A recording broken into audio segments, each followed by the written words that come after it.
Tem certas verdades na vida da gente que são mais pesadas que caixão de defunto. Elas não chegam de uma vez, não. Vão se aninhando no peito, feito cupim em madeira de lei, roendo tudo por dentro, devagarinho, até que um dia a gente olha e só tem o pó, a lembrança do que um dia foi firme. Bom dia para quem está me assistindo. Meu nome é Aparecida de Fátima Oliveira, mas aqui em Pirassununga, no interior de São Paulo, todo mundo me conhece como Vó Cida do Doce. Hoje eu tô com 92 anos nas costas e o que me mantém de pé é a graça de Deus e o tacho de cobre que está aqui no meu fogão a lenha, apurando o melhor doce de leite que essa gente já provou. Enquanto a gente proseia, eu vou mexendo a colher de pau, porque o doce não espera.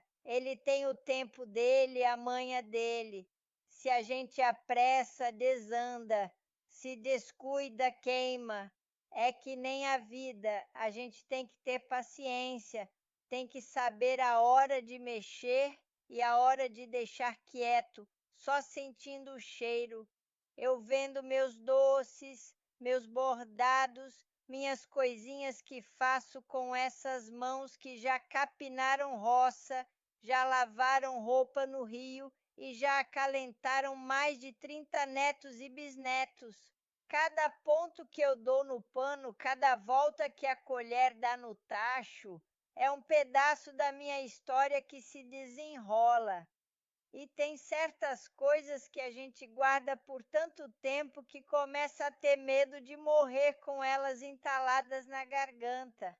Hoje eu decidi que vou desentalar a minha. Deus me perdoe por contar isso, mas o silêncio também é uma mentira, e eu cansei de mentir para mim mesma. Nasci no ano de 1932, numa casinha de pau a pique lá para as bandas de Minas Gerais, num lugar tão pequeno que nem no mapa aparecia direito. A casa era simples, chão de terra batida que minha mãe, Benedita, varria com vassoura de guaxuma e depois borrifava água para assentar a poeira e deixar um cheirinho de terra molhada no ar. A gente não tinha luxo, mas tinha asseio. As paredes eram caiadas de branco uma vez por ano, e nas frestas das madeiras o vento assobiava cantiga de ninar nas noites mais frias. Meu pai, Inácio, era um homem duro, feito o cerne da aroeira. Trabalhador, sim, ninguém podia negar. O sol ainda nem tinha dado as caras e ele já estava de pé, com o facão na cintura e a enxada no ombro. A pele dele era curtida pelo tempo, cheia de ruga que parecia mapa de rio seco. Ele não era de muito gracejo, não. O afeto dele era o feijão no prato, a lenha empilhada para o fogão não se apagar. A gente entendia. Minha mãe era o contrário. Era a chuva mansa depois da estiagem. Mulher submissa, de pouca fala para fora, mas de uma força que só a gente que era filho conhecia. Ela tinha parido 8 filhos, 4 homens, 4 mulheres. Eu era a segunda das moças. A casa vivia cheia, um fuzuê danado de menino correndo, de choro de um, de risada de outro. A mesa do almoço era comprida e o pão era dividido em fatias finas para dar para todo mundo. Lembro do cheiro da cozinha da minha mãe, cheiro de café coado no pano, de angu quente com couve rasgada na mão, do pão de queijo que ela assava na folha de bananeira. A gente não tinha dessas modernices de hoje, não. A luz era de lamparina, a água era de poço e a notícia chegava a cavalo quando chegava. A vida era mais difícil. mas parece que era mais vivida, mais sentida. Meus irmãos mais velhos, o João e o Mateus, iam para a roça com o pai desde cedo. Aprendiam a lidar com a terra, com o gado, com a dureza da vida. As mulheres, a gente aprendia os ofícios de dentro de casa: costurar, bordar, cozinhar, cuidar da horta. Mulher tem que ter prenda para ser uma boa esposa, meu pai dizia, com aquela voz que não admitia resposta. Eu gostava era de ficar perto da minha irmã mais nova, a Luzia. A gente dormia na mesma esteira de palha e contava segredo uma para outra no escuro, cochichando para a mãe não ouvir.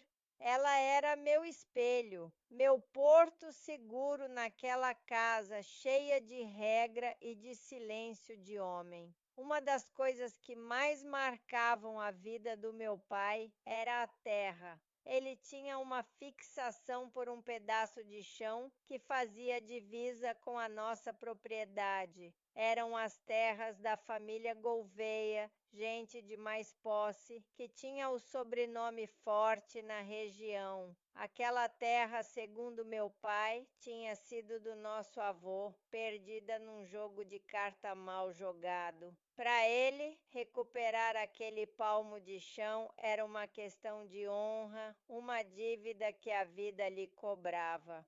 Um dia, ele dizia, batendo o olho na cerca que dividia os mundos, o nosso e o dos Gouveia: essa terra ainda há de voltar pro nosso nome, nem que seja a última coisa que eu faça nessa vida. A gente ouvia e abaixava a cabeça. Sabia que aquela teimosia dele era perigosa. Era brasa dormida que podia levantar labareda a qualquer sopro.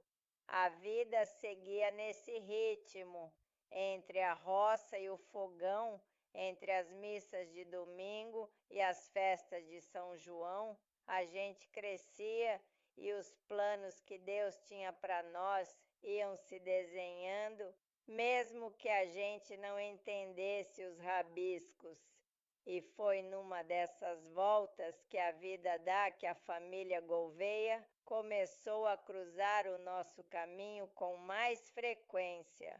O coronel Gouveia, um homem de bigode farto e barriga imponente, dono daquelas terras cobiçadas, começou a aparecer lá em casa para prosear com meu pai na varanda.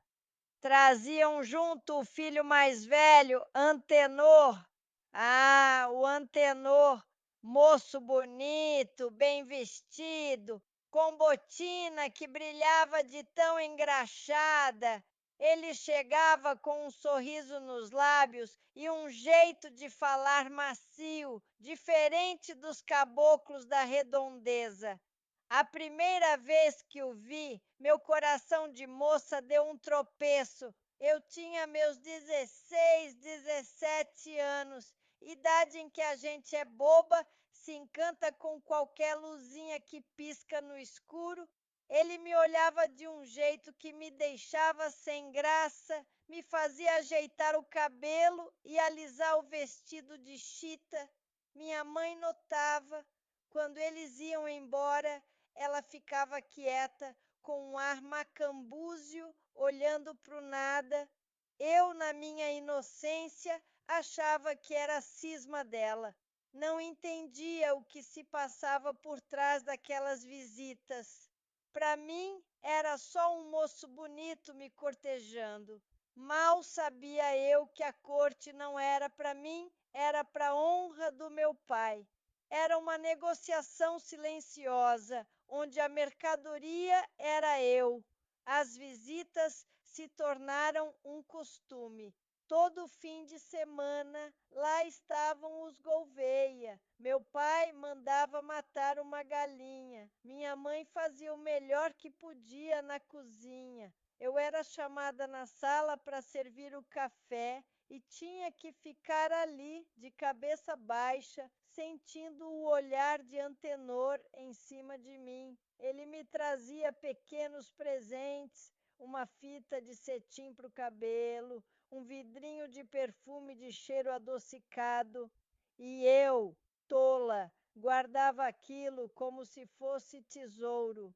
Mostrava para Luzia escondido e a gente ficava sonhando acordada, planejando um futuro que nunca existiria. Meu pai começou a me tratar diferente. Era um misto esquisito de orgulho e cobrança. Ele me olhava de cima a baixo, como quem avalia uma res na feira. Você tem que se portar como moça de família, Aparecida. A gente tem um nome a zelar, o nome dele, não o meu. Comecei a ouvir pedaços de conversas entre ele e minha mãe, tarde da noite, quando achavam que todo mundo dormia. É um bom arranjo, Benedita. Vai ser bom para todo mundo. E minha mãe respondia com a voz embargada: Inácio, ela é só uma menina. A resposta dele era sempre um corte seco. Menina que já está na hora de virar mulher e cumprir com sua obrigação. Obrigação. Essa palavra começou a pesar nos meus ombros.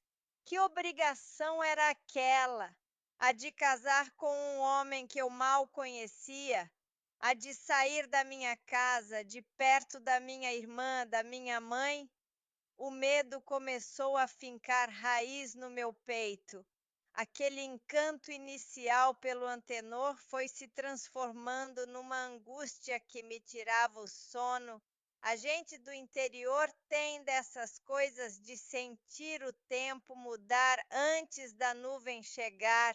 Eu sentia no ar pesado da casa, no silêncio da minha mãe, na ansiedade do meu pai. Tinha uma tempestade se formando e eu estava bem no meio do caminho dela.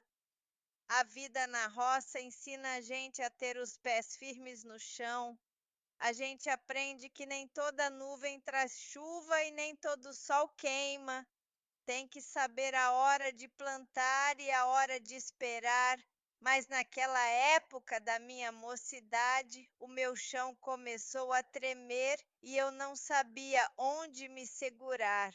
Antenor continuava com suas visitas e seus sorrisos. Para todos na vizinhança, ele era um bom partido, o filho do coronel, herdeiro de muitas terras.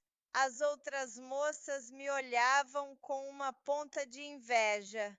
A Cida se deu bem. Eu ouvia os cochichos na porta da igreja. Vai casar com homem rico, vai ter vida de patroa.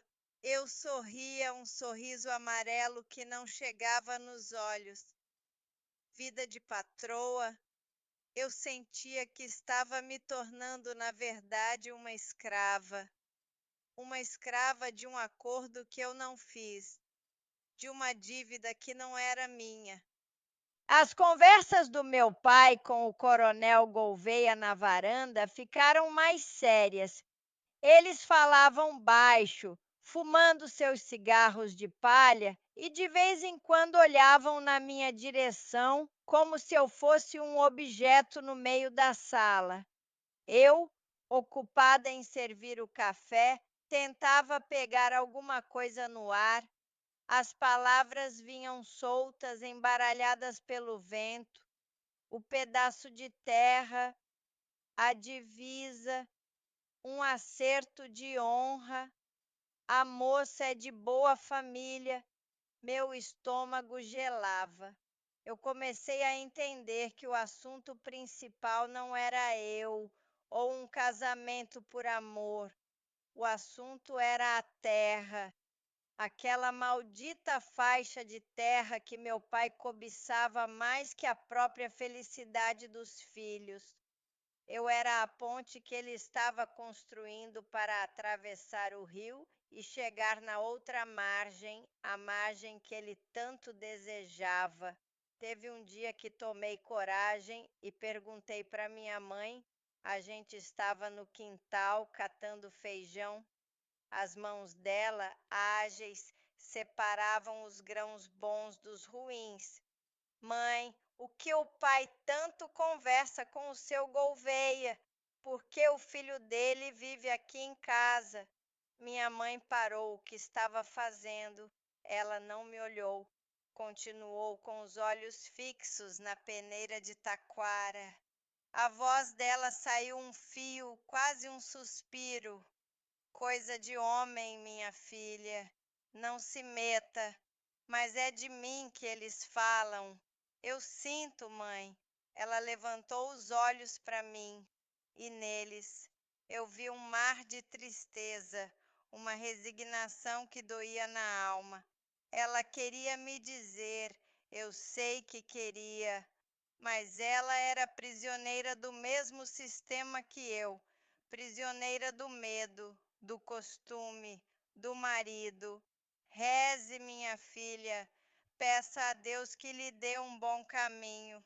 Foi só o que ela disse e voltou a catar o feijão como se aquela conversa nunca tivesse existido. Mas eu vi uma lágrima, uma só, teimosa, rolar pela sua face marcada pelo tempo e cair no meio dos grãos. Aquela lágrima me disse tudo.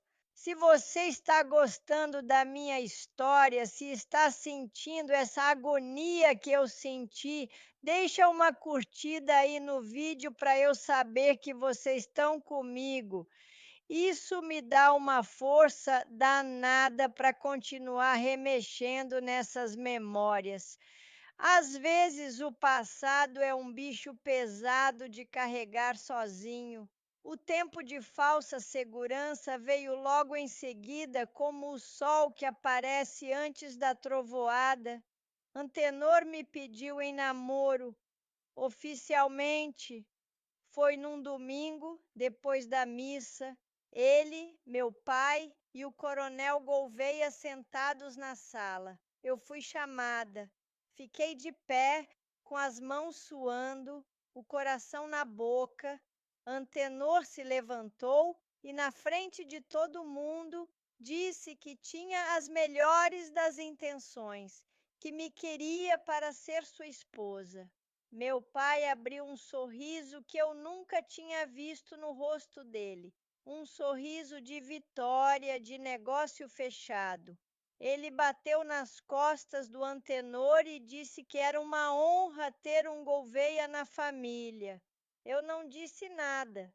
O que eu poderia dizer? Minha voz tinha sumido. Era como se a minha vontade não existisse, não tivesse espaço naquela sala. O sim foi dito pelo meu pai, o meu silêncio foi a minha sentença.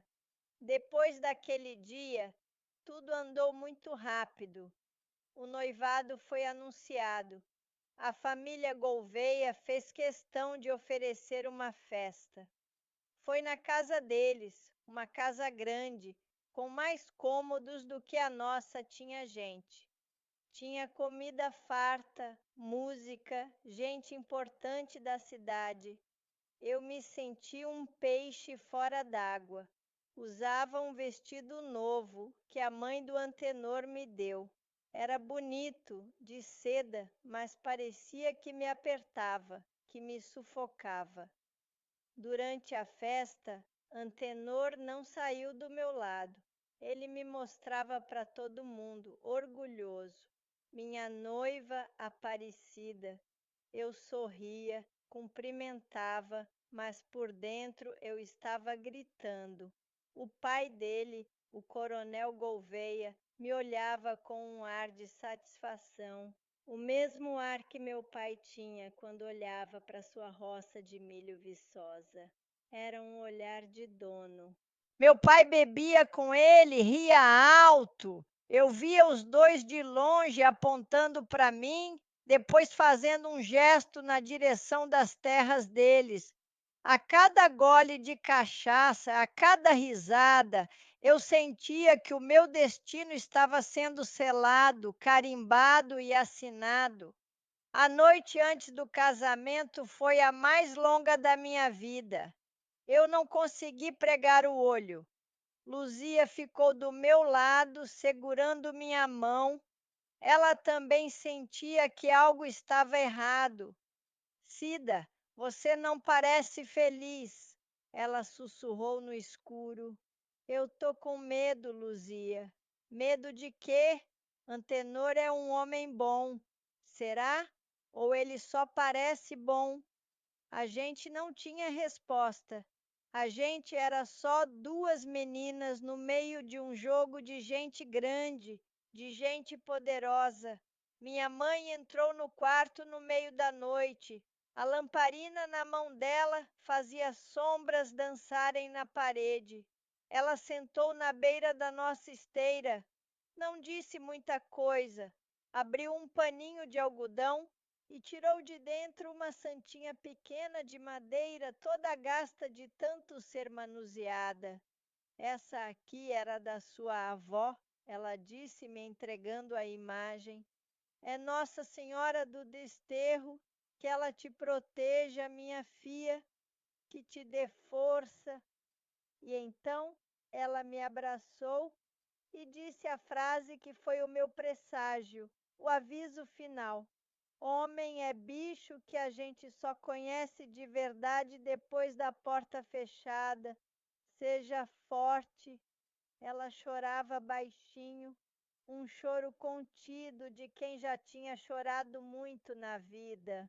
Naquele abraço eu senti o desespero dela, a sua impotência. Ela estava me entregando, sabendo que talvez estivesse me mandando para uma vida de sofrimento. Mas ela não tinha escolha, nenhuma de nós tinha. O dia do meu casamento amanheceu cinzento, com um chuvisco fino que deixava tudo mais triste. A igreja estava enfeitada, cheia de gente. Eu caminhei até o altar no braço do meu pai. Ele estava orgulhoso, o peito estufado. Olhou para mim e disse: Hoje é um grande dia. Você está honrando sua família. Honrando a família. Naquele momento eu entendi. A honra da família era a terra, e eu era o sacrifício no altar daquela honra. Eu disse sim na frente do padre. A voz saiu fraca, um sopro. Antenor colocou a aliança no meu dedo. Era pesada, de ouro, pesada como as correntes que eu sentiria a partir daquele dia. A festa foi de novo na casa dos Gouveia. Mais comida, mais bebida, mais sorrisos falsos. Eu me sentia uma boneca de pano, sendo levada de um lado para o outro. No fim da noite, quando a festa acabou, Antenor me levou para a nossa casa, a casa que ele tinha preparado para nós, na cidade. Era uma casa boa, bem arrumada. Mas quando ele fechou a porta, o som da chave girando na fechadura foi o som da minha prisão. Ali naquele momento, a máscara do Antenor caiu. É engraçado como a gente passa a vida inteira achando que conhece as pessoas. O Antenor da corte, dos sorrisos, dos presentes, nunca existiu. Ele era uma invenção, um personagem criado para fechar um negócio. O Antenor de verdade, o meu marido, era um homem frio, amargo e cruel. A primeira noite foi um susto. A delicadeza sumiu, a voz macia se tornou áspera. Ele me tratou não como uma esposa, mas como uma posse, uma coisa que ele tinha adquirido e da qual podia usar como bem entendesse. Não vou entrar em detalhes porque tem certas dores que não precisam de palavra para serem entendidas. Basta dizer que naquela noite eu chorei até o sol raiar, encolhida no meu canto da cama, entendendo a prece da minha mãe. A vida se tornou um inferno silencioso. Para fora, para a sociedade, éramos o casal perfeito. O herdeiro dos Gouveia e sua esposa bonita e prendada. Íamos à missa aos domingos, visitávamos as famílias, mas dentro de casa eu vivia num campo de batalha. Qualquer coisa era motivo para a sua raiva. A comida que não estava do seu agrado, uma poeira no móvel, um olhar meu que ele julgava ser de tristeza. Você não tem motivo para ser triste, ele gritava.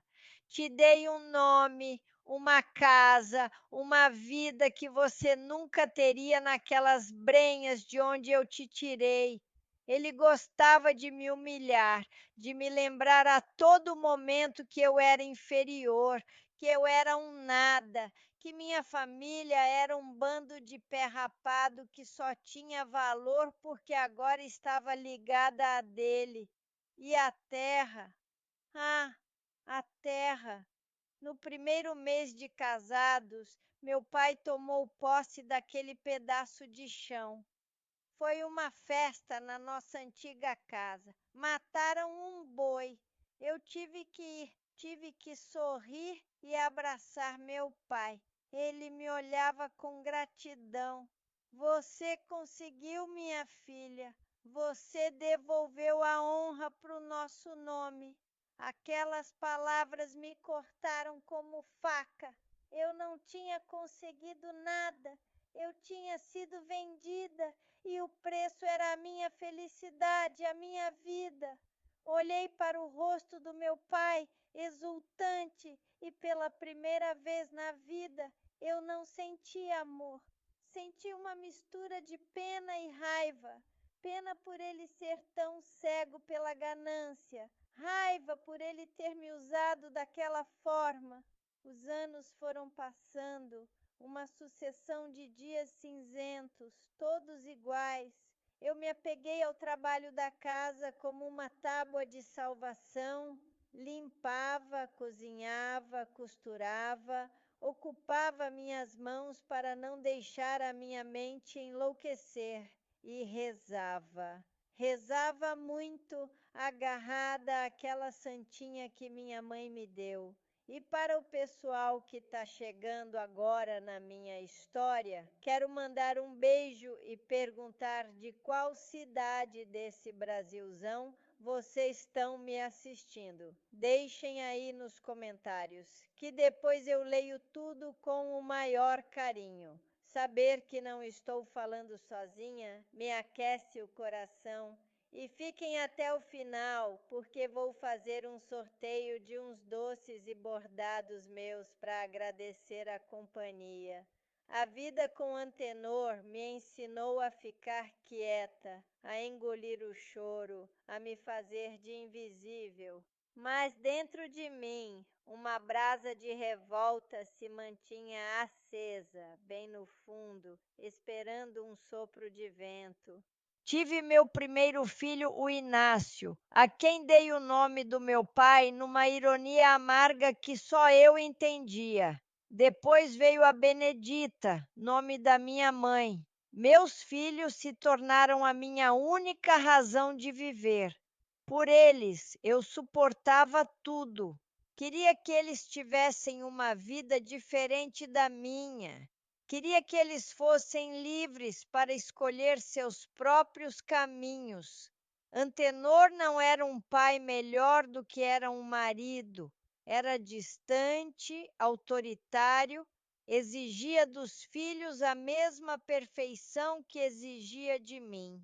Eu tentava proteger minhas crianças, ser o colchão macio para amortecer as quedas, o abraço quente para espantar o medo que o pai deles impunha. Quando meus filhos começaram a crescer, eu comecei a pensar em fugir. A ideia era um grão de areia, mas foi crescendo, virando uma pedra, uma montanha dentro de mim. Mas como? Eu não tinha dinheiro, não tinha para onde ir. Voltar para a casa do meu pai estava fora de questão. Ele nunca me aceitaria de volta, seria uma desonra. A vida seguiu nesse arrasto por quase 10 anos.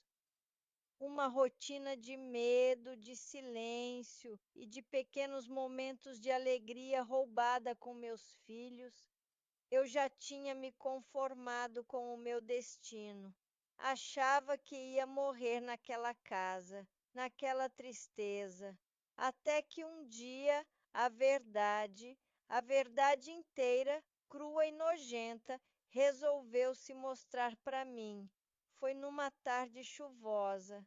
Antenor tinha viajado para a capital a negócios. As crianças estavam na escola.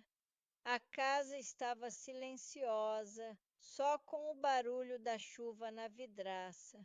Eu estava fazendo uma limpeza geral no escritório dele, coisa que raramente fazia, pois ele não gostava que mexessem nas suas coisas. Tinha uma gaveta da escrivaninha dele que vivia trancada. Naquele dia, por um descuido dele, a chave estava em cima da mesa. A curiosidade, essa comichão que às vezes nos leva para o bem ou para o mal, foi mais forte que eu. Meu coração batia descompassado. O que será que ele guardava com tanto segredo? Com as mãos trêmulas, eu abri a gaveta. Dentro havia uma pasta de couro. Abri a pasta e o que eu vi ali mudou a minha vida para sempre. Dentro da pasta não havia apenas a escritura da terra que meu pai tanto sonhou, com a assinatura dele e do coronel Gouveia. Havia um outro documento, um papel amarelado pelo tempo, com uma caligrafia elegante e um linguajar frio de negócio. Era um contrato total e de acerto de terras. Eu comecei a ler, no começo sem entender direito. As palavras eram difíceis, mas aos poucos o sentido delas foi se revelando, como uma imagem que surge da neblina. O contrato estipulava que a família Gouveia cederia a posse da tal faixa de terra à família Oliveira. Em contrapartida, a família Oliveira cederia. E então eu li o meu nome.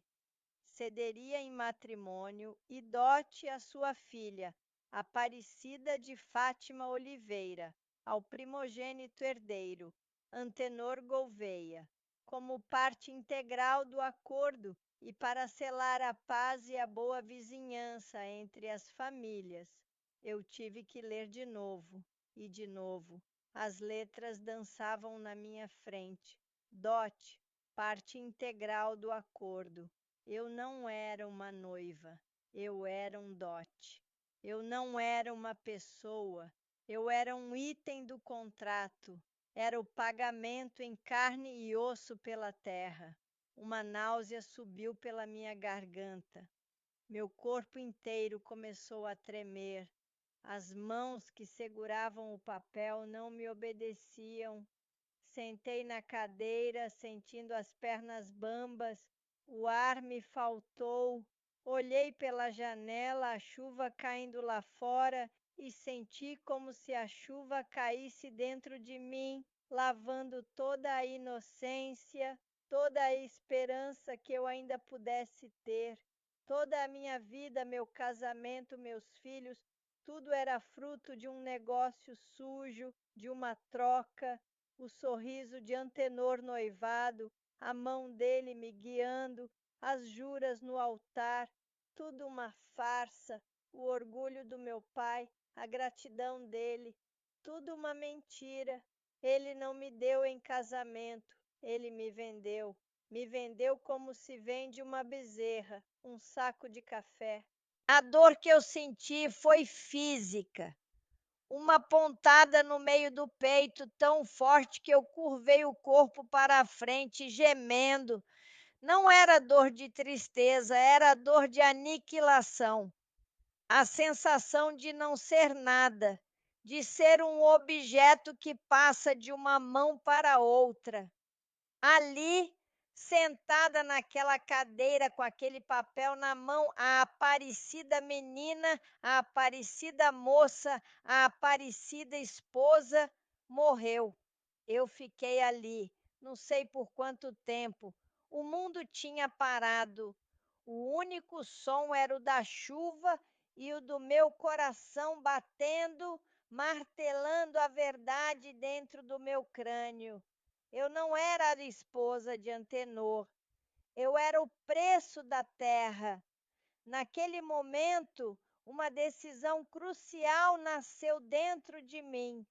Não era um pensamento, era uma certeza que brotou do fundo da minha alma destruída.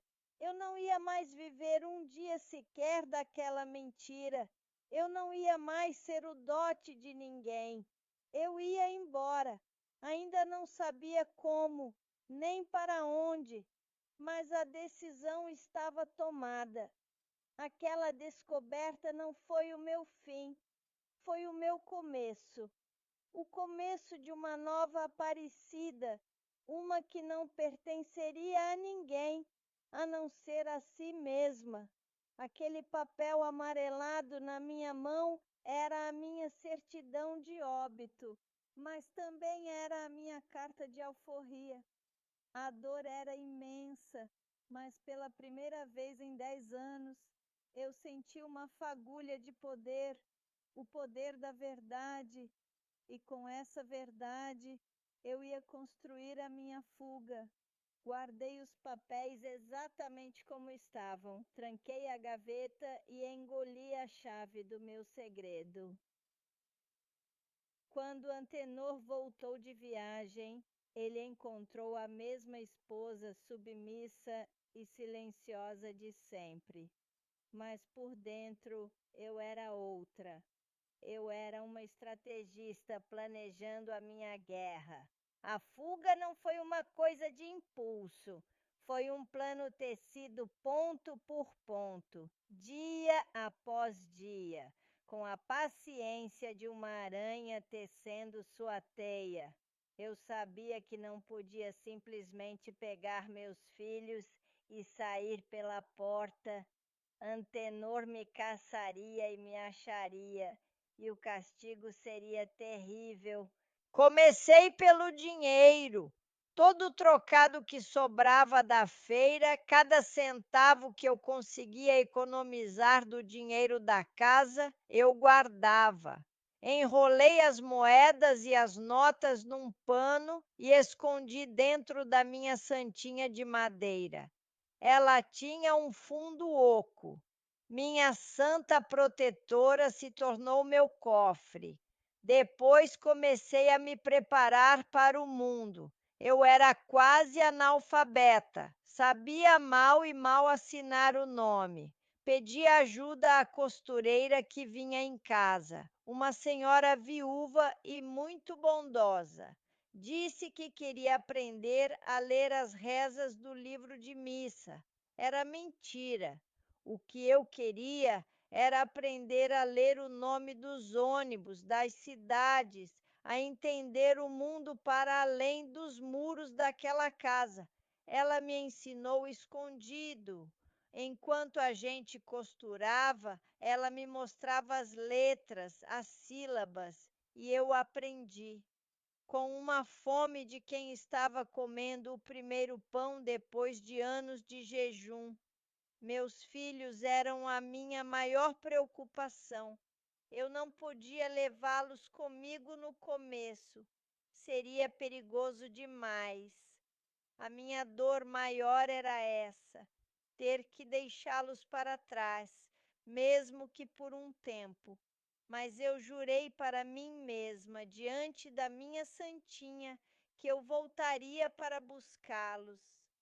Era uma promessa. Os anos foram se passando. Mais 5 anos nessa labuta silenciosa, juntando meu dinheirinho, aprendendo minhas letras, planejando cada passo. Durante todo esse tempo eu fingi. Fingi ser a esposa que Antenor queria, a mãe que a sociedade esperava. Ninguém nunca desconfiou. A minha dor me deu uma capacidade de dissimulação que eu não sabia que possuía. A oportunidade veio quando meu filho mais velho, o Inácio, fez 15 anos. Antenor decidiu mandá-lo para um colégio interno na capital. Um colégio para rapazes muito rígido. Minha filha Benedita, com 13, já a ajudava em casa e era mais apegada ao pai. Eu sabia que por um tempo ela estaria segura. A partida do meu filho foi a senha. Na noite em que ele viajou, eu sabia que a minha hora tinha chegado. Esperei Antenor pegar no sono pesado, depois de beber mais do que a conta. Com o coração na mão, peguei a minha trouxa de roupa, que já estava pronta há meses, era pouca coisa. Peguei meu dinheiro de dentro da santa, dei um beijo na testa da minha filha que dormia, pedi perdão em silêncio por estar partindo e saí. Saí pela porta dos fundos, descalça para não fazer barulho. Andei pelas ruas escuras da cidade até a rodoviária. O primeiro ônibus que estava saindo era para o estado de São Paulo, um lugar chamado Pirassununga. Eu nunca tinha ouvido falar. Comprei a passagem, entrei no ônibus e sentei na última poltrona, encolhida no escuro. Quando o ônibus começou a andar e as luzes da cidade foram ficando para trás, eu não chorei. Eu senti um alívio tão grande, tão profundo, que parecia que eu estava flutuando. Pela primeira vez em 15 anos, eu estava respirando um ar que era meu. Eu não tinha nada, mas eu tinha a mim mesma. Eu estava livre. Cheguei em Pirassununga com a roupa do corpo e o dinheiro da santa. Era uma cidade que eu não conhecia, gente que eu nunca tinha visto. O medo era grande, mas a vontade de viver era maior. Aluguei um quartinho nos fundos de uma casa de família. Para sobreviver, comecei a fazer o que eu sabia. Ofereci para lavar e passar roupa. Depois comecei a fazer faxina. Trabalhava de sol a sol. O cansaço no corpo era um alento para a dor da saudade dos meus filhos. Aos poucos, fui fazendo meu nome.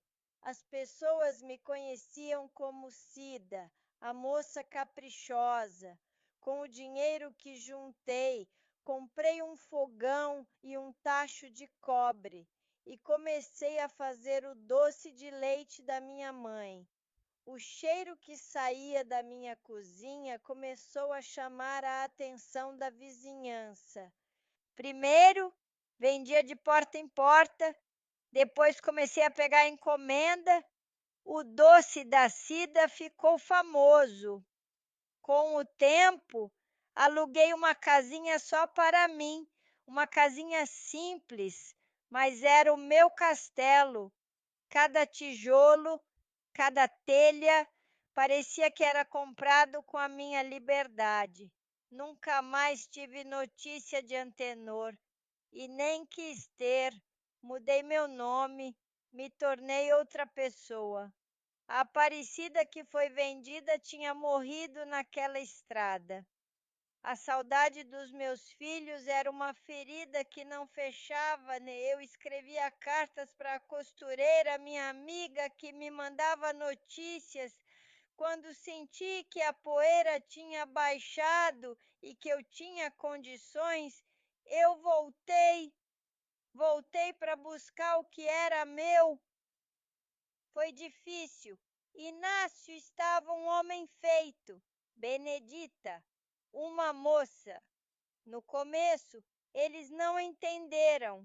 Acharam que eu os tinha abandonado, Contei a minha história. Mostrei a eles a cópia do contrato que eu tinha feito antes de fugir. Aos poucos, eles compreenderam a dimensão do que eu tinha vivido. Aos poucos, o perdão e a admiração tomaram o lugar da mágoa. Um por um, eu trouxe meus filhos para perto de mim. Inácio veio primeiro. Depois, Benedita, que fugiu do pai para vir morar comigo. Reconstruí minha família. Não a família da mentira do contrato, mas uma família baseada no amor, no respeito. Meus filhos casaram, me deram netos e os netos me deram bisnetos. Hoje a minha casa vive cheia de novo, mas é uma casa cheia de risada, de verdade. E o meu pai soube anos depois pela minha irmã Luzia, com quem voltei a ter contato, que ele não teve um fim feliz. A terra que ele conseguiu com o meu sacrifício não lhe trouxe paz. Ele se tornou um homem amargurado, solitário, brigou com os Gouveia, se endividou, morreu pobre, olhando para a cerca da terra que nunca foi verdadeiramente sua. Foi a justiça poética da vida. Eu não senti alegria, senti apenas que os ciclos precisam se fechar. Eu perdoei meu pai. Perdoei a ignorância dele, a ganância dele. Perdoei minha mãe pela sua fraqueza. Perdoar não é esquecer, é tirar o peso das costas para poder caminhar mais leve. Eu quebrei o ciclo. Ensinei minhas filhas e minhas netas que elas não são propriedade de ninguém, que o valor delas não está num dote, num sobrenome de marido, mas na força que elas carregam dentro do peito. E hoje, aqui, com meus 92 anos, mexendo meu tacho de doce, eu olho para trás e vejo uma longa estrada cheia de pedra, de espinho, de dor, mas também cheia de flor que eu mesma plantei no caminho. Se essa história tocou o seu coração, se inscreva aqui no meu canal. Eu não sou letrada, não sou importante, mas eu tenho uma história. E acho que contar as nossas histórias é o que nos mantém vivos, é o que deixa um rastro da nossa passagem por esse mundo. Para agradecer a companhia de vocês até aqui, eu vou fazer o que prometi. Vou sortear 10 potes do meu doce de leite e 5 panos de prato bordados por mim. Para participar, é só deixar um comentário aqui embaixo escrevendo A Força da Cida. Quem sabe o Zap não toca aí na sua casa com a notícia boa? A gente não pode mudar o começo da nossa história, que já foi escrito por outros, mas a gente tem o poder de pegar a caneta e escrever um final digno para ela, um final que seja nosso. Eu tenho 2 filhos, 9 netos e 22 bisnetos. Essa é a minha riqueza, essa é a minha vitória. E a minha história agora também é de vocês. Que ela sirva de semente de coragem no coração de quem precisa. Fiquem com Deus.